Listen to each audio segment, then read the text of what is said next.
E queridos, conseguimos, graças a Deus. Vou pedir que nós já fizemos a oração, então vamos abrir as Escrituras, no livro de Hebreus, capítulo 1. Vamos abrir juntos Hebreus, capítulo 1.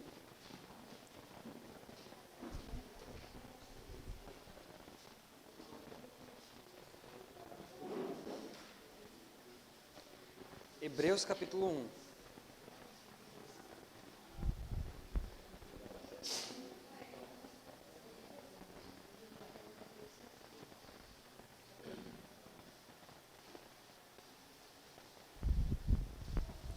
Vamos lá.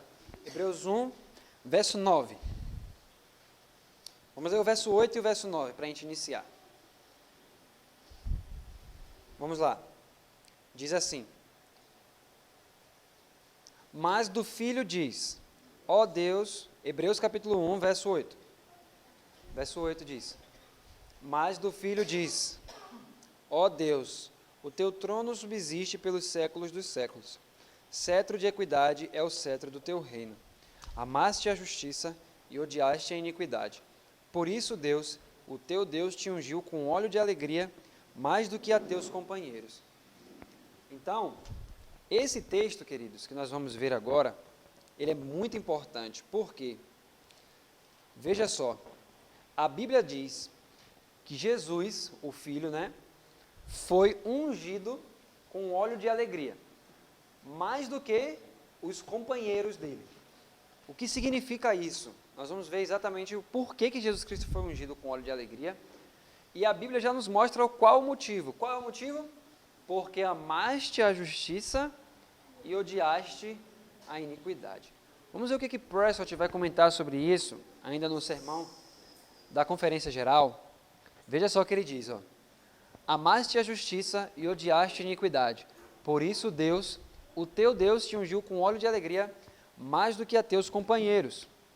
Essa passagem, é claro, se refere a Cristo. Gostaríamos de observar algumas coisas sobre ela, antes de abordarmos o significado geral. Amaste a justiça e odiaste a iniquidade. Essa palavra iniquidade é a mesma palavra que está em 1 João capítulo 3, verso 4, transgressão da lei. Todo aquele que pratica o pecado também transgride a lei, porque o pecado é transgressão da lei, ou iniquidade, falta de lei. Tu amaste a justiça e odiaste a iniquidade, ou a transgressão da lei, ou odiaste a falta de lei. Por isso Deus, o teu Deus, te ungiu com óleo de alegria, mais do que a teus companheiros. Então isso é muito importante. Se você puder anotar isso se você estiver anotando, essa palavra iniquidade vem de uma palavra chamada anomia. A no grego é negação, ou não. E nomia vem de nomos, lei, ou seja, negação da lei. Lembra quando Jesus fala assim? Muitos me dirão naquele dia, Senhor, Senhor, não foi em teu nome que expulsamos demônios, não fizemos isso, não fizemos aquilo, não fizemos aquilo. Aí Jesus diz, apartai-vos de mim, vós que praticais a iniquidade. A palavra ali, iniquidade, é a palavra anomia. Apartai-vos de mim, vós que praticastes a transgressão da lei. É isso que Jesus está dizendo. Afastem-se de mim. Então você vê que hoje o mundo cristão tem negado a lei de Deus. E não somente negado o sábado, mas quando nós quebramos qualquer mandamento, nós também estamos negando a lei de Deus. Então Jesus diz, afastem-se de mim vocês que negam a lei. Afastem-se de mim vocês que não vivem a lei de Deus. Então, é a mesma palavra que é usada ali, quando a Bíblia fala que Jesus amou a justiça e odiou a transgressão da lei, ou seja, odiou a iniquidade. Então, pelo fato de ele ter amado a justiça, nós vimos já na palestra do Cameron o que é a justiça. Poderíamos traduzir justiça como? As boas obras? Mas quais boas obras? As boas obras de Deus. Então, tu amaste as boas obras de Deus e odiaste a iniquidade, a transgressão da lei, ou seja, as nossas próprias obras. Percebe? Então, tu amaste a justiça e odiaste a iniquidade.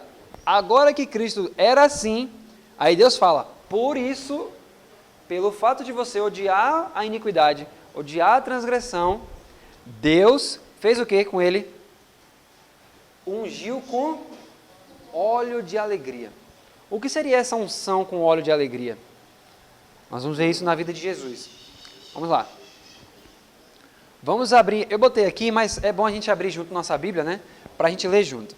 Vamos abrir Atos capítulo 10. Atos capítulo 10.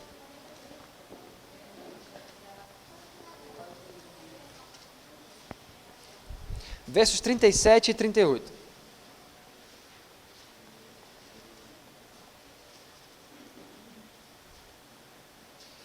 Atos capítulo 10, 37 e 38. Vamos ler juntos.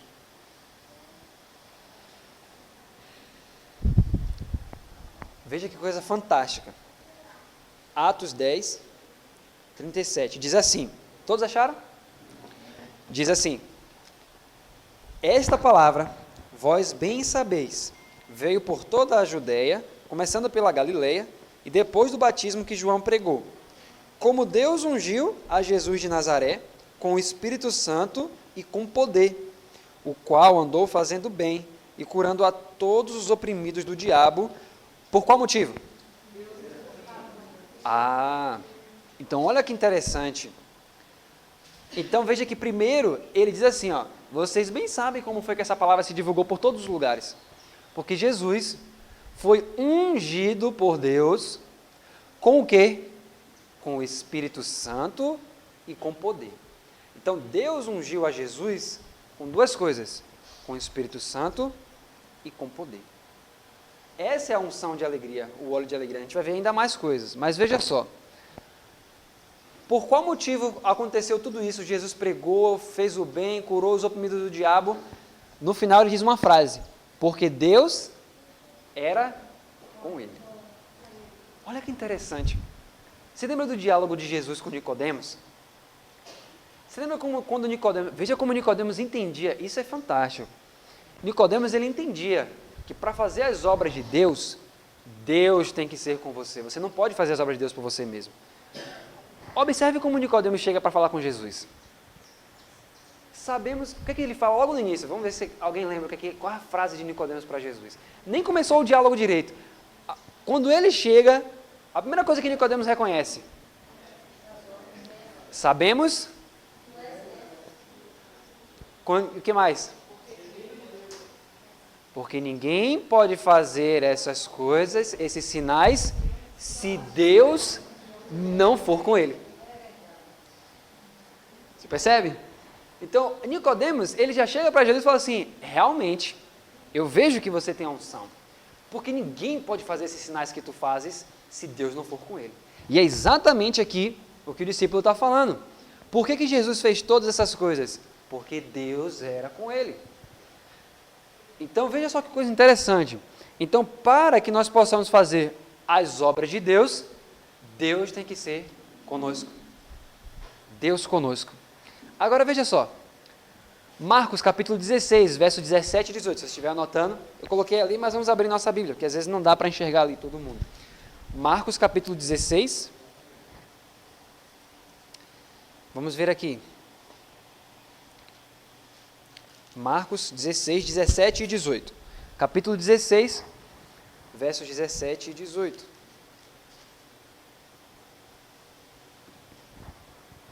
Vamos ler juntos.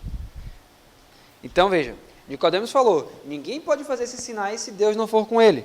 Agora olha o que Jesus fala a respeito dos discípulos dele. Marcos 16, 17 e 18. Diz assim, ó: e estes sinais seguirão aos que crerem. Em meu nome expulsarão demônios, falarão novas línguas, pegarão nas serpentes, e se beberem alguma coisa mortífera, não lhes fará dano algum, e porão as mãos sobre os enfermos e sararão. Então veja, em meu nome, ou seja, aqueles que estiverem no Espírito de Jesus, com o caráter de Jesus, e Deus sendo com eles, essas coisas vão acontecer também, assim como aconteceu na vida do próprio Jesus. Agora olha só o que ele vai continuar dizendo. Mas o ponto objetivo que desejo destacar é o motivo pelo qual ele foi ungido com óleo de alegria acima dos outros. A razão é porque ele amava a justiça e odiava o pecado. Odiava a iniquidade e odiava tudo que fosse contrário a Deus. Essa foi a razão. Ele amava a justiça e odiava o pecado. Odiava a iniquidade. E odiar a iniquidade, como é mencionado nesse texto, significa mais do que apenas uma leve antipatia por ela. Apenas se sentir um pouco desconfortável com isso. Um ódio perfeito pelo pecado. E nesse próprio fato é visto um traço maravilhoso no caráter de Cristo. O pecado é um horror perfeito de escuridão. O pecado é o horror de uma grande escuridão, E ainda assim, nos acostumamos tanto a ele que pouco impacto causa em nossas mentes. Não podemos entender, não podemos apreciar o sentimento com o qual Cristo olhava para o pecado. Pecado é ser contrário a Deus. Agora, quando Cristo, que era um com o Pai, um em cada pensamento e propósito em cada obra, colocou-se voluntariamente nessa atitude que deveria sofrer as consequências do pecado, colocou-se no lugar daqueles que estavam em desarmonia com Deus. Ele voluntariamente colocou-se em desarmonia com Deus ao levar esse pecado, embora ele odiasse a iniquidade e amasse a justiça. Ele veio a esse mundo, colocou-se no lugar do pecador por nossa causa, e não podemos começar a compreender o que isso significava para ele. Tudo isso foi feito para que possamos apreciar como Deus vê o pecado. Isso aqui é muito forte, queridos. Veja que Jesus odiava a iniquidade. Ele não tinha apenas uma leve antipatia pela iniquidade. Ele odiava. Ele tinha uma repulsa pela transgressão da lei. Então, quando você olha para a vida de Jesus, você não vê uma pessoa que, eu não cometo aquele pecado, mas também não, para mim não faz diferença nenhuma. Não, para Jesus não. Jesus odiava aquele pecado. Jesus odiava qualquer coisa que fosse contrária a Deus. Tudo que não fosse semelhante a Deus, Jesus odiava com ódio perfeito. Então esse era o caráter de Jesus. Você percebe a maravilhosa possibilidade do que ele vem fazer em nós? Um ódio perfeito pelo pecado. Você percebe então, queridos, isso é importante da gente comentar. Você percebe que se nós vamos odiar o pecado, você percebe que então nós não precisamos mais falar assim, eu quero que Deus me leve logo antes do tempo de angústia. Se Ele vê que eu vou me perder, que Ele me leve antes. Vamos parar para pensar nessa frase. Vamos parar para pensar. Imagine Jesus falando assim, Pai, por favor, Senhor, é bem possível que se eu for passar por essa situação da cruz, eu vou acabar pecando. Então adianta logo as coisas. Não permita que eu passe por tudo isso, não.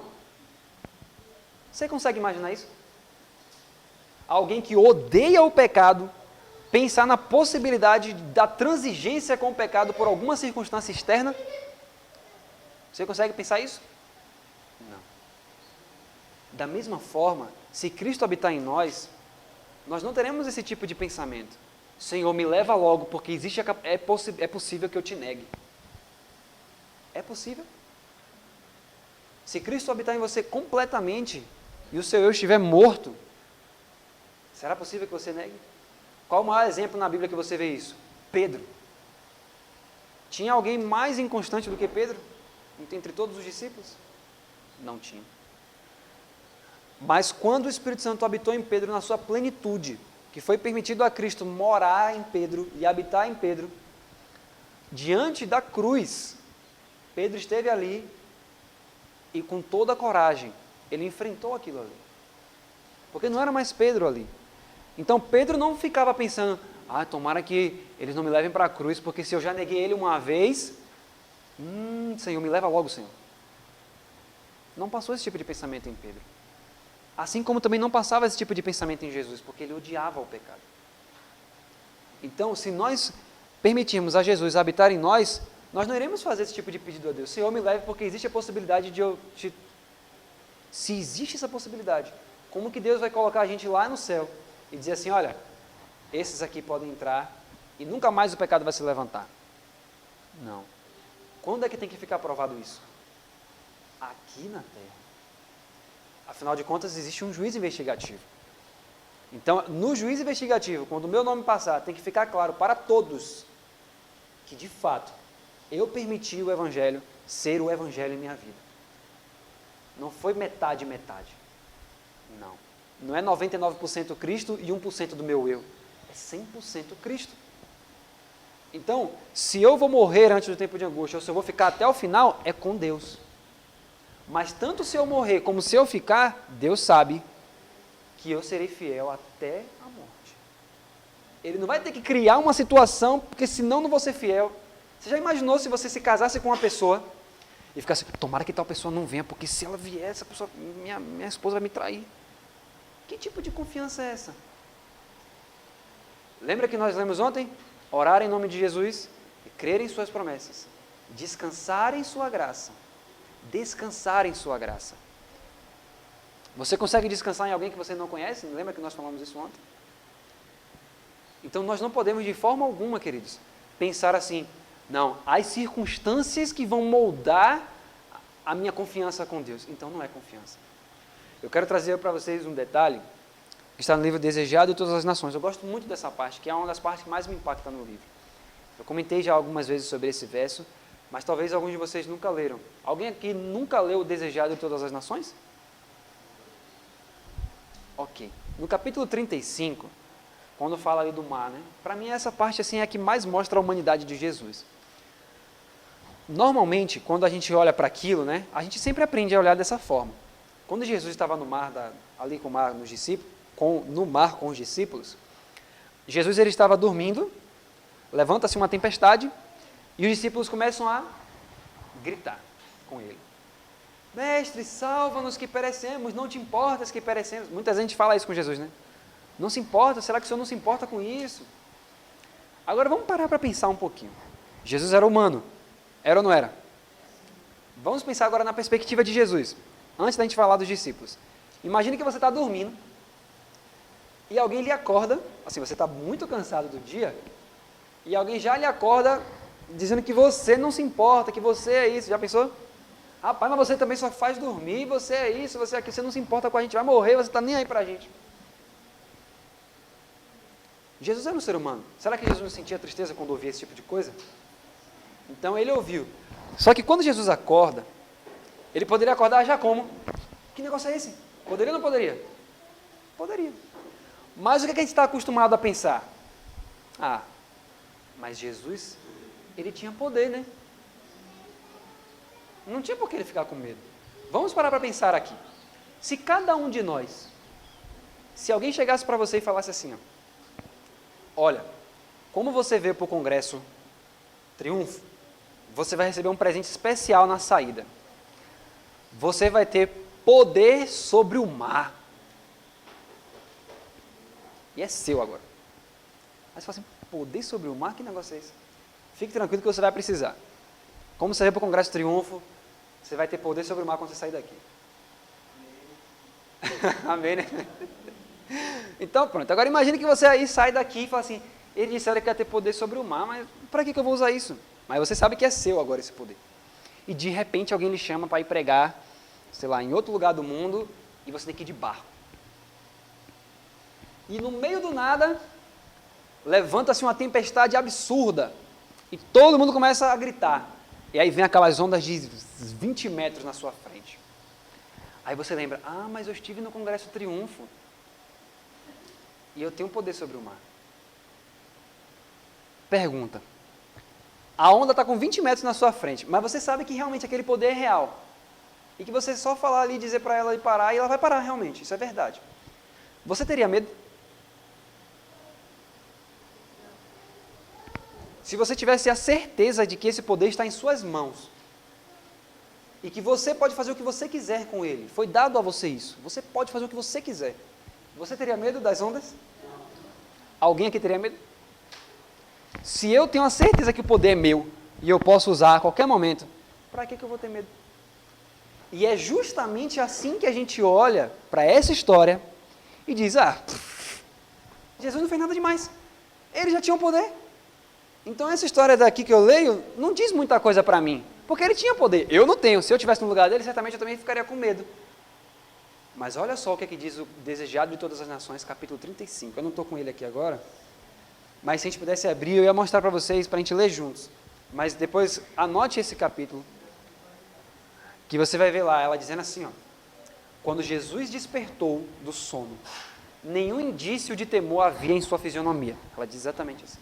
Nenhum indício de temor havia em sua fisionomia. Todavia, não era na posse do poder onipotente que ele descansava, pois este depusera-o ele. O que ela está dizendo com isso? Ele não descansava no fato da posse de um poder onipotente, porque esse poder onipotente ele deixou no céu. Ontem o irmão Cameron falou, quando ele veio, a natureza divina que irradiava dele era do Pai. Então, quando ele diz, eu não posso fazer nada de mim mesmo, em João capítulo 5, verso 30, nada significa nada. eu não posso fazer absolutamente nada de mim mesmo, Jesus disse. Então, o Espírito de Profecia diz assim, ó, esse poder depuseram ao ele. Quando Jesus estava ali, que ele olhou para aquelas ondas, e ele não ficou com medo, sabe o que o Espírito de Profecia diz? Ele não ficou com medo, porque ele confiava no Pai. Confiava na palavra de seu Pai. E ela disse, quando ele se levanta e diz assim, ó, cala-te e aquieta-te, foi pela fé de que o Pai faria o mar se acalmar. Essa é a fé de Jesus. E ela diz assim, pela fé ele fez isso. Ou seja, é exatamente quando a Bíblia diz assim em Apocalipse 14, aqui estão os que guardam os mandamentos de Deus. E a fé de Jesus, a Bíblia está dizendo, essas pessoas nos últimos dias vão ter a mesma fé que Jesus exerceu na terra.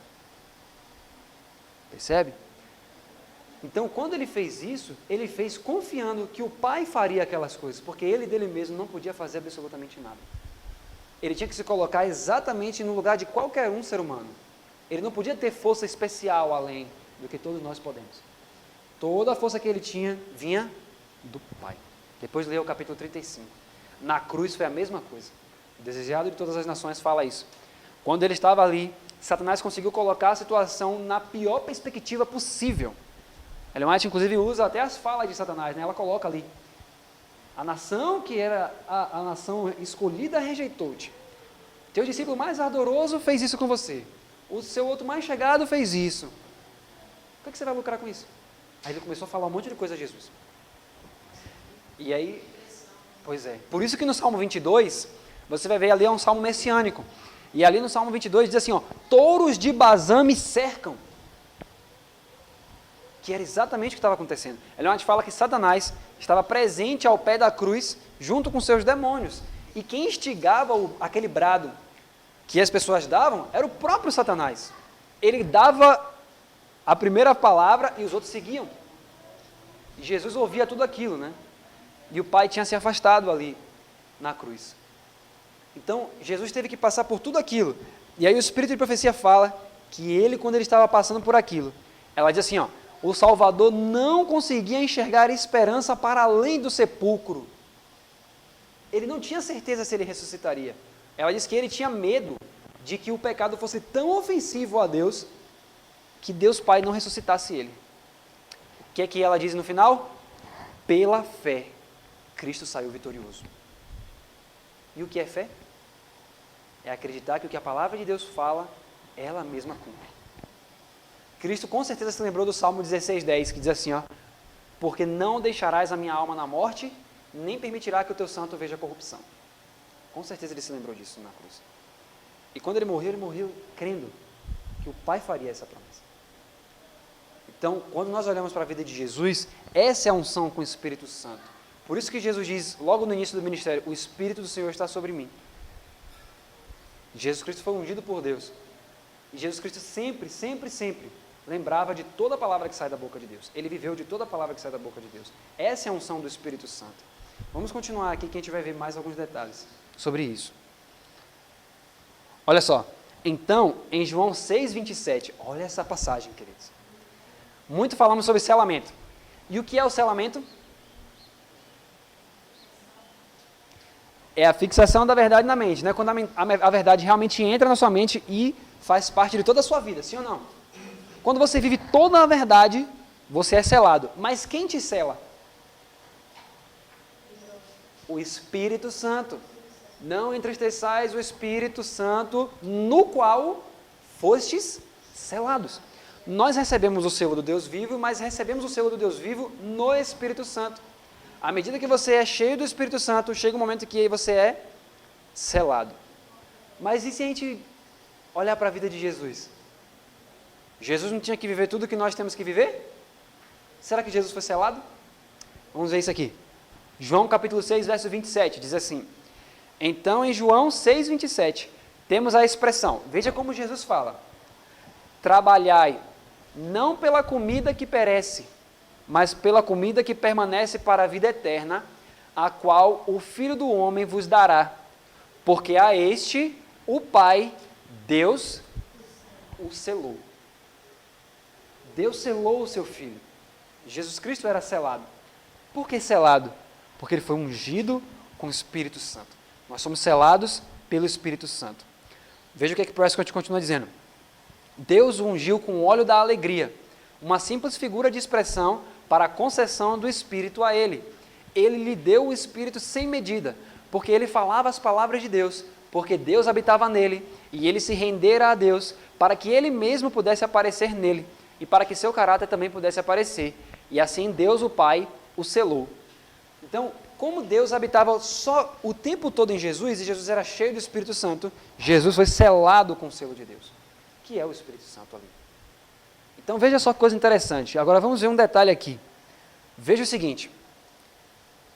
Deus deu o Espírito sem medida a Jesus. Pergunta, Deus quer dar o Espírito Santo sem medida para a gente? Agora, vamos ler aqui João capítulo 3, verso 34. Vamos ler juntos aqui.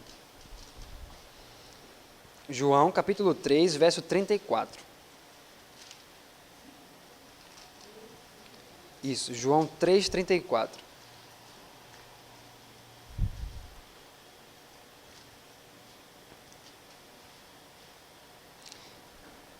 O que diz João 3, 34?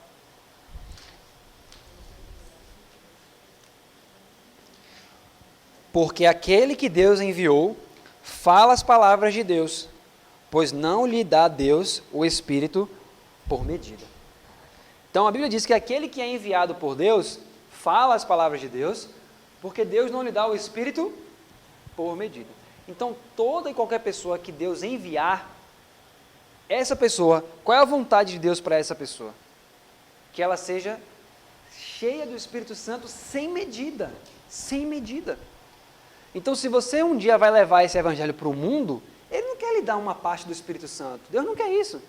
O Espírito de Profecia diz que tem um reservatório de poder no céu enorme, só esperando. É como se tivesse um reservatório de água de 700 milhões de litros, e Deus está querendo só fazer assim, ó, destrancar, para abrir. Mas ele não pode fazer isso por enquanto.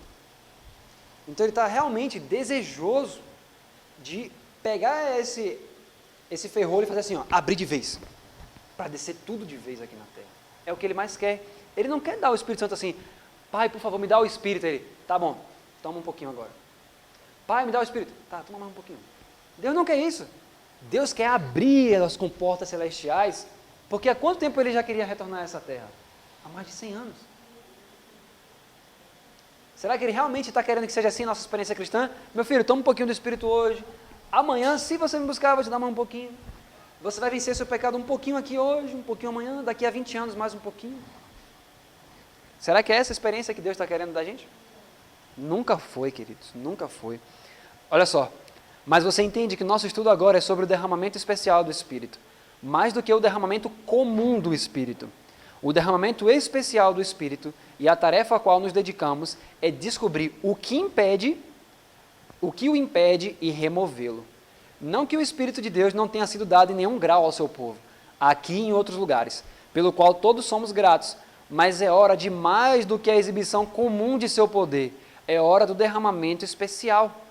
Então veja que ele reconhece exatamente o que Ellen White fala em 92. Chegou a hora. Já não tem mais por que o povo de Deus ser um com um pouquinho mais do Espírito, outro com um pouquinho menos. Aí outro com menos ainda. Um recebe um grau um pouquinho a mais.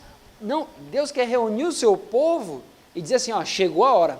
Então deixa eu derramar logo tudo sobre vocês. Eu vou fazer uma concessão especial. É isso que ele quer. Mas por que não vemos isso hoje? Vamos ver isso ainda mais à frente. Agora queremos saber o que impede que isso aconteça imediatamente. Agora, queremos saber o que impede que isso não aconteça bem aqui. E nós podemos dizer isso nesse exato momento. O que tem impedido que a gente receba agora o Espírito Santo? No primeiro texto que li, encontramos que é porque amaste a justiça e odiaste a iniquidade. É por isso que Deus deu a Cristo o Espírito sem medida. E digo que a presença do pecado e a prática de iniquidade é o que impede isso. Então nós achamos o segredo. Aquilo que nós tanto queríamos entender, agora fica claro. Por que Deus não pode derramar o Espírito sem medida sobre o seu povo? Nós vamos ver que isso não é arbitrariedade. Deus não faz isso porque, não vou derramar e acabou. Isso é misericórdia, nós vamos ver pela Bíblia por quê. Por qual motivo?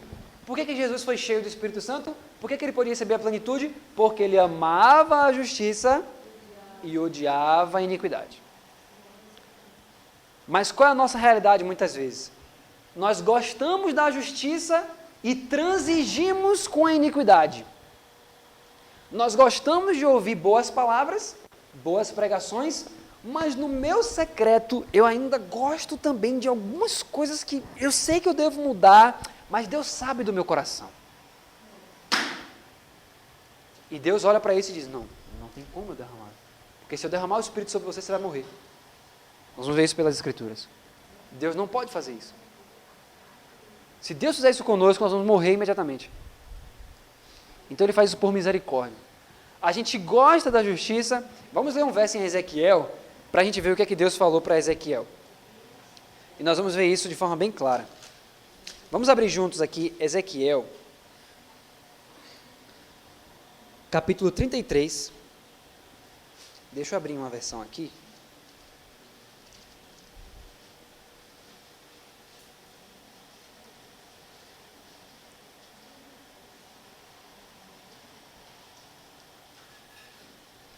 Deixa eu ver se eu tenho aqui. Ezequiel 33, acho que é a mesma aqui. Vamos ler no finalzinho do capítulo 33, verso 30. Olha só o que está acontecendo com o povo de Deus ali. Ele diz assim, quanto a ti, ó filho do homem, os filhos do teu povo falam de ti junto às paredes e nas portas das casas, e fala um com o outro, e cada um a seu irmão, dizendo, vinde, peço-vos, e ouvi qual seja a palavra que procede do Senhor. E eles vêm a ti, como o povo costumava vir, e se assentam diante de ti, como meu povo, e ouvem as tuas palavras, mas não as põem por obra, pois lisonjeiam com a sua boca, mas o seu coração segue a sua avareza. E eis que tu és para eles como uma canção de amores, de quem tem voz suave e que bem tange, porque ouvem as tuas palavras, mas não as põem por obras. Mas quando vier isto, e eis que está para vir, então saberão que houve no meio deles um profeta. Olha que forte isso. Deus está dizendo, filho do homem, eles vêm a ti, e eles dizem assim, eles vão um para os outros e dizem, ei, vem ouvir a palavra do Senhor, vem de ouvir que coisas maravilhosas. Ezequiel está lá pregando, que mensagem maravilhosa, você tem que ir ouvir, vamos juntos ouvir. E é assim que o povo fazia. Vamos lá, vamos ouvir a mensagem, que mensagem grandiosa, que coisa maravilhosa. E aí Deus fala, você para eles é como alguém que canta uma canção de amores. Ah, que coisa maravilhosa. Como é bom ouvir Ezequiel. E como alguém que tange bem um instrumento. Oh. Já viu as pessoas quando vão para ouvir André Rieu? Quando a câmera vira para eles, o povo... Por que o quê? Porque eles gostam, eles sentem, eles acham bonito aquilo. É uma apresentação incrível. Então Deus diz, filho do homem, você para eles é como essas pessoas. Eles ouvem você e eles ficam, uau, que mensagem, que coisa maravilhosa. Eu tenho que chamar meus amigos para ouvirem essa mensagem. Aí Deus fala, mas quando eles retornam, não põem por obra. Fica apenas na contemplação de coisa incrível. Mas quando chega em casa não muda nada. É só emoção. Então ele diz, filho do homem, você para eles é como alguém que canta uma canção de amores, como alguém que tange bem um instrumento. Percebe? Jesus ele fala algo semelhante no Novo Testamento. Ele diz assim, o que eu farei com essa geração? Porque é como as crianças que tangem harpas, né, que tangem as flautas e cantam e dizem, nós cantamos, vocês não gostaram, nós tocamos, vocês não dançaram. Ou seja, não adianta. A gente tenta, mas não adianta nada. Veio João Batista, não adiantou nada. Veio eu, também não está adiantando nada. Percebe? Então, isso aqui, queridos, é por isso que Deus não pode derramar o Espírito Santo. É isso que tem acontecido. Veja que, qual era o motivo que Jesus foi cheio? Porque ele odiava a iniquidade. Tudo aquilo que ele sabia que era pecado, ele permitia que o Pai vivesse nele de tal forma que Jesus odiava aquilo. Se está contrário à vontade de Deus, eu não vou fazer. O Pai não vai fazer em mim. Mas muitas vezes a gente sabe que tal coisa é pecado, que nós não devemos estar em tais lugares, não devemos praticar tais coisas, não devemos nem mesmo assistir tais coisas. Nós sabemos disso, Ah, mas estou na luta ainda. Deus sabe que eu estou na luta. E aquilo se perpetua. Uma vez uma pessoa chegou para mim e falou assim para mim, né, sobre um assunto, né? Ele falou assim: não, mas não pode ser. A gente não vence assim também, né? Não é algo assim rápido. Eu estou há 25 anos lutando contra tal coisa. Aí eu falei assim: eu não quero esse Deus aí, não.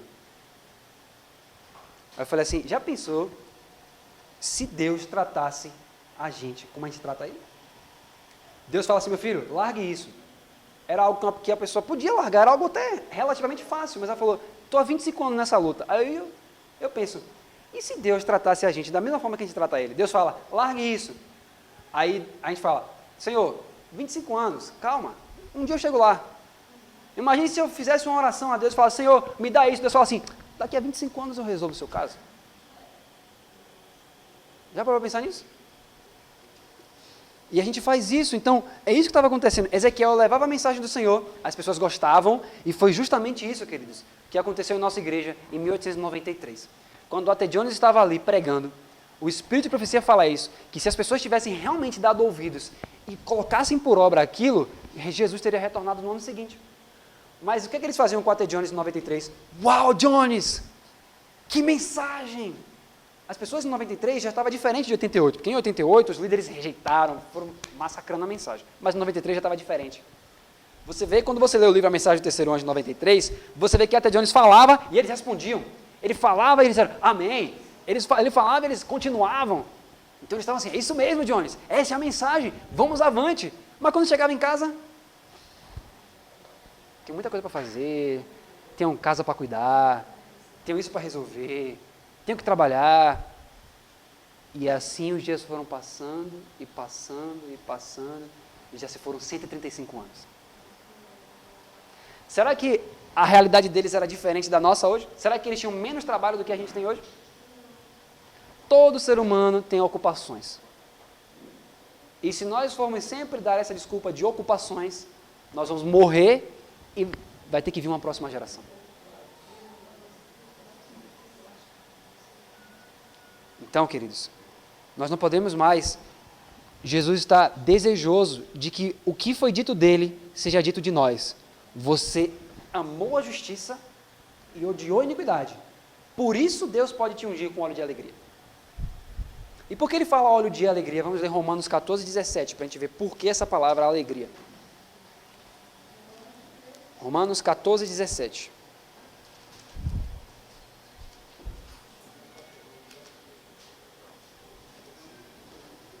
Romanos capítulo 14, verso 17.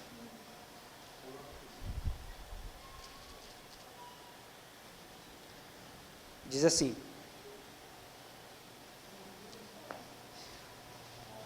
porque o reino de Deus não é comida, nem bebida, mas justiça e paz e alegria no Espírito Santo. Isso é o reino de Deus.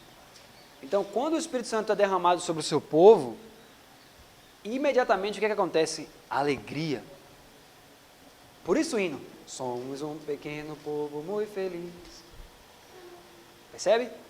É alegria, o reino de Deus é alegria. Quando você olha para a vida de Jesus, você não vai ver uma pessoa carrancuda. Você não vai ver isso. Jesus era sempre alegre. Sempre alegre. Mesmo passando por todas aquelas dificuldades, Jesus sempre foi alegre. Sempre foi cheio do Espírito Santo. E essa vai ser a característica do seu povo também. Mas veja, o que traz a verdadeira felicidade, porque o pecado, ele quando vem, ele não vem sempre naquela forma terrível. O diabo não vem sempre como um ser com rabo, pata de cabra, chifre enorme. Ele não vem assim, com garfo, né, com tridente. Ele não vem assim. Ele vem muitas vezes na forma de um filme bonitinho. Ele vem na forma de uma comida. Para Jesus ele disse, manda que essas pedras se transformem em pães. Para outros eles dizem, usa tal coisa, não vai fazer mal não. Só um pouquinho. Foi isso que Deus disse mesmo? Não, isso aí é fanatismo, isso aí já é extremismo demais. Come, rapaz, deixa de coisa. É assim que ele aparece. Então, ele promete felicidade, mas a verdadeira felicidade está aqui, ó. Quando você ama a justiça e odeia o pecado, aí Deus te dá a felicidade. Aí sim existe a verdadeira felicidade. E foi isso que Jesus experimentou, ser cheio do Espírito. Então, queridos, nós ainda iremos continuar falando mais sobre essas coisas. Mas na próxima palestra nós vamos ver como Deus é misericordioso em não derramar a plenitude do Espírito Santo sobre aqueles que ainda não odeiam a iniquidade. Mas como Deus é maravilhoso. E nós precisamos, pela graça de Jesus Cristo, ansiar isso. Ansiar que o Senhor derrame o Espírito Santo sem medida sobre nós. E ontem nós vimos o que é orar em nome de Jesus. Nós começamos a entender isso. Começamos a entender como pedir de acordo com a vontade de Deus. E hoje nós estamos vendo o que impede que o Espírito desça.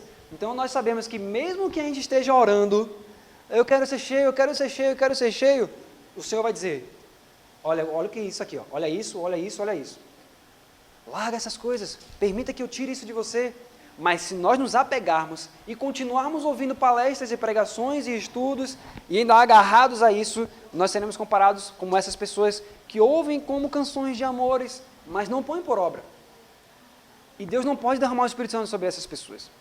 Então nós precisamos dizer ao Senhor, Senhor, eu preciso impedir que o Senhor faça a obra. Essa é a minha parte. Eu não tenho que fazer a obra. Eu só tenho que não impedir que Jesus faça a obra. Eu só preciso permitir que Ele faça. Então vamos remover tudo que é um empecilho. Se é a alimentação que está sendo um empecilho, vamos deixar para trás as coisas que a gente sabe que é um empecilho. Se são entretenimentos que são empecilho, vamos deixar para trás esse entretenimento. Esse é o poder da vontade. Senhor, é isso que está me atrapalhando. Eu não quero mais isso. E pedir a Ele força para isso. Essa é a nossa parte. E aí sim, o Espírito de profecia diz assim, ó, não há coisa alguma que Satanás mais tema, ou seja, a coisa que Satanás mais tem medo, ela diz assim, é que o povo de Deus desempeça o caminho para o derramamento do Espírito Santo. Porque ela diz, assim como ele não pode impedir que a chuva caia sobre a terra, ele não pode impedir que Deus derrame o Espírito sobre o seu povo. Já parou para pensar nisso?